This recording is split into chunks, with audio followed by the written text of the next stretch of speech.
you don't have to start very big. You can start small, but then once you achieve certain level of success, you add certain value to it, then you start to scale it up. Another word for transformation is changes, always painful one, very painful one, changes, because you are walking out of your comfort zone. Yeah, but it's through these changes that you walk out of comfort zone that you realize that actually there are more to gain than not doing anything. Everything that we do in business, in our personal life, in the way we conduct meetings, in the way we, the pandemic has accelerated the whole changes, the whole disruptions.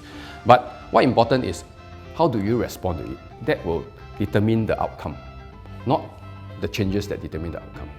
You will go through a lot, you will face a lot of challenges, but don't give up, and just keep going.